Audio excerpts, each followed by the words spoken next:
کہ حضرت عمر رضی اللہ تعالیٰ عنہ حاکم نہیں ہے، خلیفہ ہے۔ حاکم نہیں ہے، خلیفہ ہے۔ خلیفہ اور حاکم میں کیا فرق ہوتا ہے؟ خلیفہ حکم پر حکومت قربان کر دیتا ہے۔ حاکم کون ہوتا ہے؟ جو حکومت پر حکم کو قربان کر دیتا ہے۔ وہ کہتے ہیں میری حکومت نہ جائے، شریعت جاتی ہے تو جائے۔ خلیفہ کون ہوتا ہے؟ وہ کہتا ہے شریعت نہ جائے، حکومت جاتی ہے تو جائے۔ وہ حکومت کی پرواہ نہیں کرتا، وہ خلیفہ تھے۔ خلیفہ 22 لاکھ مربع میل میں اسلام پھیلانے والا شخص، جو اللہ سے مانگا گیا یا اللہ عمر دے دے مجھے، یا اللہ مجھے عمر دے دیے گئے۔ بدھ کو دعا مانگی، جمعرات کو عمر اسلام میں آ گئے۔ بدھ جمعرات کی درمیانی رات حضرت ابوبکر کی پٹائی ہوئی، شام کو بڑی شدید مرنے کے قریب ہو گئے، اٹھا کے لائے گئے۔ آپ نے دیکھا تو آپ کا رو رو کے برا حال ہو گیا۔ تو اس وقت آپ نے دعا کی، اللہ اسلام کو عزت ہے ان دو میں سے ایک، عمر یا عمر۔ ایک ابو جہل کا نام عمر بن ہشام ہے، ان کا نام عمر بن خطاب ہے، لیکن آپ نے فرمایا میرا جی چاہتا ہے کہ عمر بن خطاب ہو۔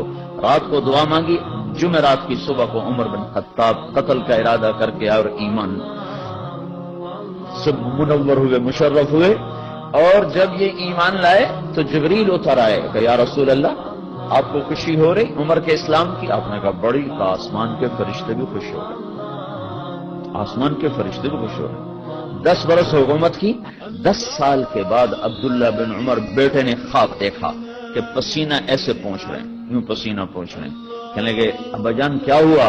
کہ بیٹا حکومت کا حساب دے کے فارغ ہوا ہوں، ابھی جان کا حساب باقی ہے۔ 10 برس کے بعد خواب دیکھا تو کیا کہہ رہے ہیں؟ ابھی حکومت کا حساب دے کے فارغ ہوا ہوں، ابھی جان کا حساب دینا باقی ہے۔ حالانکہ یہ وہ شخص جب راتوں کو جاگتا تھا لوگ سوتے تھے، اس کی روٹی کوئی اندر نگل نہیں سکتا تھا، اتنی سخت روٹی ہوتی تھی، نگلی نہیں جاتی تھی۔ مہینے میں 1 دن گوشت کھاتے تھے، صرف 1 دن۔ ایک دن بیٹے نے کھانے پر دعوت کی تو نوالا منہ میں رکھتے ہی وہ ہاتھ کھینچ لیا، بیٹا میں نہیں کھاؤں گا۔ کیوں؟ کہ 2 سالن ہے۔ کہ 2 کہاں ہے؟ گوشت ہے۔ کہیں تم نے گوشت میں گھی ڈالا ہوا ہے، گھی الگ سالن ہے، گوشت الگ سالن ہے۔ میرے نبی نے زندگی بھر گھی اور گوشت ملا کے نہیں کھایا۔ کہ ابا جان میں نے کوئی فضول خرچی نہیں کی، آج مجھے گوشت سستا مل گیا تھا تو میں نے آدھے درہم کا گوشت لے لیا، آدھے درہم کا گھی لے لیا، دونوں کو ملا کے بنا دیا، تو اس میں کوئی فضول خرچی نہیں ہوئی۔ کہ نہیں بیٹا، عمر کا ہاتھ اندر نہیں جا سکتا، میرے نبی نے گھی اور گوشت کو اکٹھا نہیں کیا۔ ایسا شخص جو مظلوم کی فریاد سن کر یا لبیکا کی صدائیں لگاتا ہوا مدینے کی گلیوں میں بے قرار ہو کے پھرنے لگ جاتا تھا، راتوں کو نگرانی کے لیے پھر رہا ہے، وہ عمر 22 لاکھ مربع میل میں سلطنت اور راتوں کو چکر لگ رہے ہیں۔ ایک بڑھیا ہانڈی چڑھا کے بیٹھی ہوئی ہے، بچے 3-4 رو رہے ہیں، چیخ رہے ہیں۔ اماں کیا بات ہے، یہ بچے کیوں رو رہے ہیں؟ کھانا کچھ نہیں، بھوک سے رو رہے ہیں۔ یہ کیا ہے؟ کہ یہ تو تسلی کے لیے ہے، پانی اوپر چڑھایا ہوا، اندر کچھ نہیں ہے۔ میرا اور عمر کا اللہ کے ہاں حساب ہوگا۔ تو عمر کی آنکھوں میں آنسو آ گئے۔ عمر کو تیرے حال کی کیا خبر؟ کہ تو ہمارا حاکم کیوں بنتا ہے اگر ہمارے حال کی خبر نہیں لیتا؟ یہ حکومت کر کے خوش ہوتے ہیں میں وزیر بن گیا، پاگل دنیا مبارک دیتی ہے، مبارک ہو جناب آپ وزیر بن گئے۔